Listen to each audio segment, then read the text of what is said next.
안녕하세요. 사고치는 유튜버 김치샐러드입니다.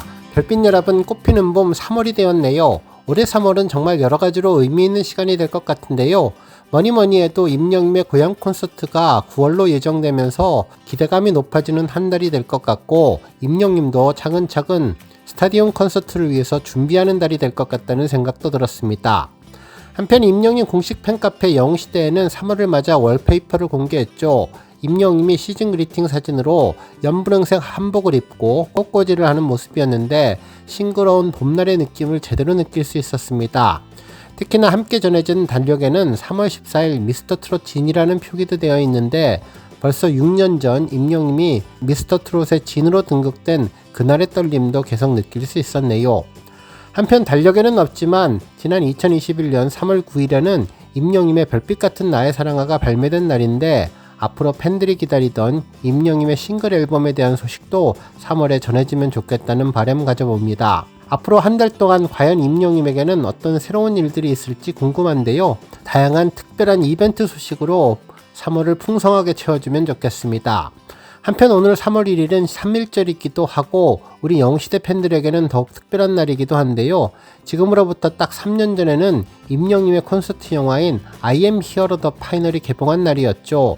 당시 팬들은 마치 어린아이 소풍 가는 느낌으로 가슴이 풍선처럼 한껏 부풀어올라 콘서트를 가는 기분으로 영화를 봤는데 이후에 2024년 임영임의 I am hero the stadium으로 35만 관객과 100억 매출이라는 놀라운 기록을 경신하며 흥행가도를 달렸던 생각이 나네요. 이번 전국 투어는 티빙에서 다시 보기로 영화화는 될 것 같지는 않았지만 앞으로 있을 고향 콘서트가 영화로 만들어질 것 같다는 생각도 해봤습니다. 정말 만능 엔터테이너 임영임이 지금부터 고향 콘서트를 위해 맹활약을 하기 위해서 준비하는 모습이라는 생각도 들었습니다. 오늘 아침 종합뉴스에서는 3월의 첫날 소식으로 시작해 그 밖에 하루 동안 전해진 다양한 임영임 관련 내용 알차게 전해드리겠습니다.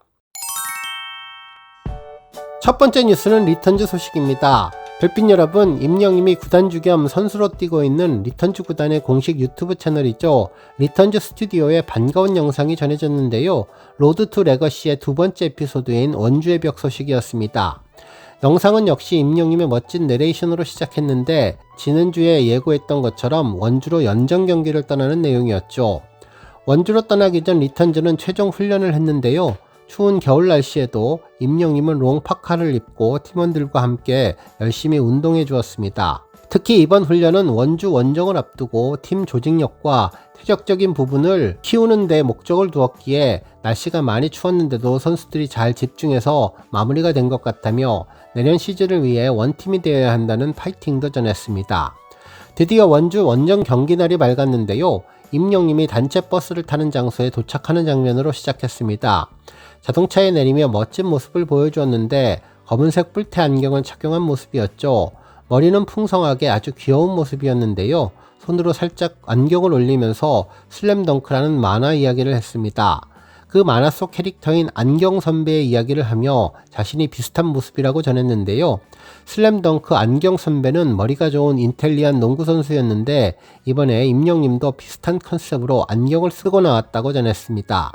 이후 버스에서 감독님은 이왕에 원주 연정 경기를 가려고 마음을 먹은 거면 꼭 이기고자 하는 마음보다 내년 시즌을 준비한다는 마음으로 가자며 다시 한번 원팀을 강조해 주었네요. 특히 임영임은 이날 구단주로서 팀원들의 사기를 높이기 위한 멘트도 했는데요. 오늘부터 특별 수당을 지급할 것이라며 경기 내용 봐서 결정할 것이라고, 특히 단체로 버스를 타고 가는 선수들에게만 해당된다며 팀 동료들의 동기부여도 확실하게 해주었습니다.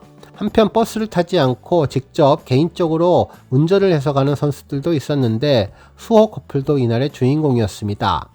임영임에 대해서 특별한 애정을 전했는데요. 실제로 원주로 출발하면서 자동차 안에서 들을 노래를 선곡했는데 바로 임영임의 노래를 선곡하는 센스도 보여주었네요. 그러면서 리턴즈에 들어와서 정말 행복하다며 마치 다시 선수가 된 것 같다면서 늘 이루지 못한 꿈을 다시 이루게 해주고 언제나 훈련과 경기날을 기다린다며 선수 때처럼 뭔가 몸 관리를 하게 되는데 임영임 덕분에 운동을 하게 되어서 감사하다는 이야기도 전했죠. 한편 이번에 리턴즈를 상대하는 기승FC도 소개했는데요.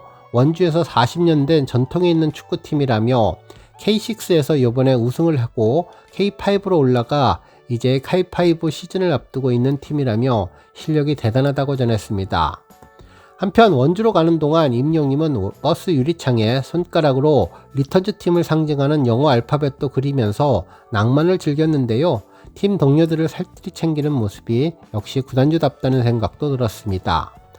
한편 이번 방송에서는 축구 말고도 다양한 선수들의 일상을 전했는데 말년 호빙여 선수는 가방 속에 무엇이 들어있는지 코너도 마련했다며 다양한 물품을 챙겨왔다는 이야기도 전했죠. 다시 수어 커플 이야기도 전했는데요. 혹시 우상이 있었냐는 서로의 질문에 영국 프리미어리그의 유명한 선수인 데브라이너 선수를 언급하자 뭔가 대답이 잘못됐다며 저는 임영님을 존경한다면서 다시 한번 유쾌한 입담을 보여주었습니다. 드디어 원주에 도착했는데 임영님은 날씨가 좋다며 전의를 불태웠죠. 실제로 이날 원주 날씨는 비도 많이 오고 나중에는 온도가 내려가며 많이 추워서 눈까지 내렸는데 선수는 날씨를 가리지 않는다면서 비가 오나 눈이 오나 쨍쨍하나 어둡나 춥나 덥나 다 좋은 날씨라며 이런 상황에서도 열심히 해야겠다는 전의를 불태웠습니다. 한편 상대팀에서도 임영님이라는 존재는 그야말로 꼭 보고 싶은 셀럽인 것 같았는데요. 말로만 들었던 임영님을 직접 보게 되어서 기대된다는 이야기를 전하며 특히 만나기를 쑥스러워하면서 사랑은 늘 도망가 노래 가사를 인용하는 등 임영님은 상대편에게도 꼭 만나고 싶은 대상이라는 생각을 하게 해주었습니다. 드디어 경기를 앞두고 감독님은 팀원들과 파이팅을 했는데요. 어느 정도 추운 날씨와 눈이 오는 날씨를 예상했지만 이 정도로 눈이 막 엄청 내릴 줄은 몰랐다고 걱정을 했는데 하지만 임영님은 배고픈데 밥을 안 먹고 살 수 없듯이 눈이 온다고 경기를 안 할 수 없으니 오히려 더 극한의 상황을 좀 즐기면 좋겠다는 긍정적인 모습도 제대로 보여주었네요. 한편 눈 오는 날의 경기는 정말 어려웠는데요. 하지만 임영님의 활약으로 리턴즈는 골도 넣었죠. 아주 멋지게 골무늬로 프리킥한 임영님의 공이 계기가 되어서 리턴즈 가소련 선수가 첫 골을 먼저 넣는 계기를 만들어 주었는데요. 특히 임영님과 하이파이브를 하며 행복해했는데 첫 골에 인연이 좀 많은 것 같다고 소감을 전했습니다. 한편 이후에는 임영님이 직접 슛을 하기도 했는데 흘러나온 공을 빠르게 슛으로 연결했지만 아쉽게 공이 뜨는 바람에 골로 이어지지는 못했습니다. 한편 이날 눈이 와서 조금 걱정되기도 했는데요. 다른 팀원들도 부상을 입는 경우가 많았는데 정말 가슴이 덜컥 내려앉는 순간이 많았죠. 예고편에서 임영님이 공을 잡을 때에도 상대팀 태클로 넘어져서 바닥에 쓰러지기도 했는데 한동안 일어나지 못한 것 같아 걱정이 많이 됐습니다. 팬들은 정말 조심조심 또 조심해서 절대로 다치지 않기를 기원해 주었는데요. 다음번 리턴즈의 원주 원정 경기 결과가 어떻게 되었을지도 정말 궁금하네요. 다음 뉴스는 불후의 명곡 소식입니다. 어제 방송된 불후의 명곡은 아티스트 30더 편으로 방송되었죠. 지난주 1부에 이어서 이번 주차는 2부여서 후배 아티스트들이 총출동해서 이목을 집중시켰는데 모두 10팀이 출전해 차기 레전드를 위한 치열한 승부를 펼쳤습니다. 한편 어제 불후의 명곡은 임영님이 마치 주인공이 된 것처럼 임영님의 노래가 단연 압권이었는데요. 서른도님이 작곡을 해서 선물로 전했던 별빛 같은 나의 사랑아와 사랑해요 그대를은 물론 임영님의 미스터트롯 경연에서 전해졌던 역주행의 신화 보랏빛 엽서까지 선곡돼 정말 우리 팬분들 임영님 노래를 듣는 재미가 있었습니다. 특히 곡이 전해질 때마다 서른도님은 임영님의 비하인드 소식을 전하면서 관심을 모았는데 첫 곡은 별빛 같은 나의 사랑아였죠. 소양과 윤형열님이 뮤지컬 안나 카레리나 팀으로 등장해 별빛 같은 나의 사랑아를 특별하게 편곡해서 원곡의 정서를 확장한 색다른 재해석을 해주었는데요. 뮤지컬 배우에 걸맞게 중간에 스케이트 퍼포먼스를 보여주며 더욱더 특별함을 배가시켜 주었습니다. 마지막 부분도 두 사람이 서로 사랑을 확인하려는 듯한 감정적인 마무리를 하자 김준현님이 이 곡은 서른도 선생님이 임영님에게 선물한 곡인데 아드님인 이승현 씨도 이 노래를 탐냈다는 소문이 있다고 전했고 지금 다시 시간을 돌릴 수만 있다면 어떻게 하고 싶냐는 질문에 서른도님의 아들 이승현님은 시간을 다시 돌려도 임영님에게 간 것이 맞는 것 같다고 말했죠. 이에 대해 진행자들은 아버지의 저작료 때문에 그러냐고 묻자 맞다면서 별나사는 아버지의 기둥이기에 무너질 수 없다고 말을 해 웃음을 주었습니다. 특히 듣기로는 아버지의 저작권료 상당 부분이 이 노래가 차지하고 있다면서 처음 저작권료가 들어왔을 때 아버지의 입꼬리가 올라가는 것이 보이더라며 웃음을 주었습니다. 이후에 신동엽님은 서른도님에게 어떻게 임영님에게 별나사라는 곡을 선물하게 되었는지 질문을 했는데요.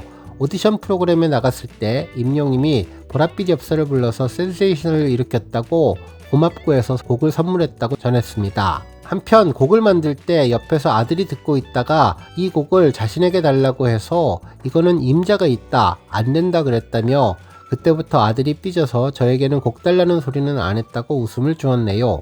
이에 신동엽 님도 저작권료가 굉장히 오랫동안 가는 것으로 알아서 본인에게 도움이 된다는 것을 아는 날이 올 거다라고 이야기를 했고, 서른도 님도 아들이 저작권료 때문에 잘 크고 있는지를 모른다며 답해 다시 웃음을 주었다고 전했죠. 뿐만 아니라 별빛 같은 나의 사랑하는 아내분을 위해서 작곡했다는 이야기도 전했는데요. 추석 전시관 3층에 있어서 아래층에서 자면 매일 가위에 눌린다고 해서 작곡을 했다는 비하인드도 이야기를 했고, 특히 연예인의 아내로 사는 것은 쉬운 일이 아니라면서 노래로나마 표현하지 못했던 고마움을 전한 곡이 바로 별나사라는 이야기도 전했습니다. 한편 이날 임영임의 역주행곡인 보랏빛 엽서도 선곡되었는데요. 밴드 그룹인 D-A2가 나와서 불렀죠. 이와 관련해 신동엽님은 이 곡은 1979년도에 발표된 곡이고 레전드 서른도님이 작곡한 곡인데 이 보랏빛 엽서도 임영님이 불러서 23년 만에 역주행을 했던 곡이라며 당시 심경에 대해서 서른도님에게 물어봤는데요. 서른도님은 임영님의 독창성과 창작성에 대해서 극찬을 해주었습니다. 특히 보랏빛 엽서라는 노래 자체도 만약에 많은 기교라든지 테크닉이 들어갔다면 노래가 그렇게 큰 사랑을 받지는 못했을 텐데 임영님은 정말 새롭고 독창성 있는 깨끗함으로 시청자분들의 귀를 호강시켜준 가수라며 극찬을 했고, 그래서 저는 사랑을 받았다고 생각된다고 마무리를 했습니다. 이후 서른도님은 붉은색 수트를 입고 후배에게 선물한 사랑해요 그대를 무대를 직접 선보이기도 했는데요. 작곡가가 직접 선보이는 특별한 무대에 모두 서른도를 연호하며 레전드 편을 마무리했는데, 정말 이번 부르의 명곡은 서른도님의 특집인 것 같기도 하지만 임영님의 특집편 같다는 생각이 들었습니다. 오늘 뉴스 여기까지고요. 우리 영시대 별빛님들 김치 샐러드 채널 변함없이 방문해 주셔서 항상 감사드리고 앞으로도 더 건강하고 더 행복한 하루가 되시길 바랍니다. 그리고 영상 보고 공감하셨다면 잊지 말고 좋아요 버튼 꾹 눌러주시면 더욱더 감사하겠습니다. 앞으로도 더욱 열심히 임영님 소식 알차게 준비해서 다음 영상으로 만나 뵙겠습니다. 별빛 여러분 다시 한번 감사드리며 오늘도 좋은 하루 되세요. 은행